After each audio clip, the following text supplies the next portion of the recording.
കൊല്ലം ശക്തികുളങ്ങരയിൽ തീരത്തടിഞ്ഞ കണ്ടെയ്നറുകൾ നീക്കം ചെയ്യുന്നതിനിടെ തീപിടുത്തം. കണ്ടെയ്നർ മുറിക്കുന്നതിനിടെ സ്പോഞ്ച് അടങ്ങിയ ഫോമിൽ തീ പടരുകയായിരുന്നു.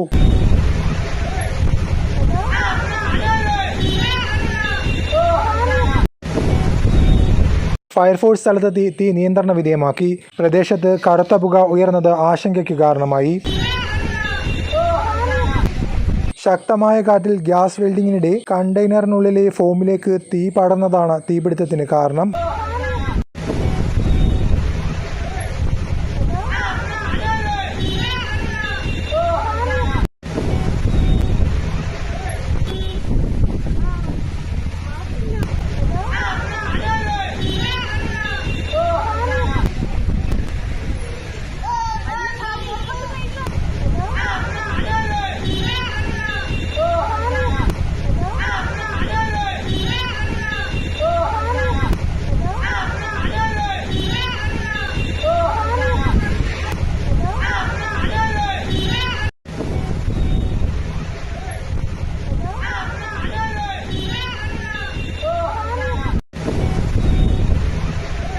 എന്നാൽ കണ്ടെയ്നർ തീപിടിച്ചതിൽ ആശങ്കപ്പെടാനില്ലെന്ന് ജില്ലാ കളക്ടർ അറിയിച്ചു. അപകടകരമായ വസ്തുക്കൾ കണ്ടെയ്നറുകളിൽ ഇല്ലെന്നും ജില്ലാ കളക്ടർ എൻ ദേവിദാസ് അറിയിച്ചു.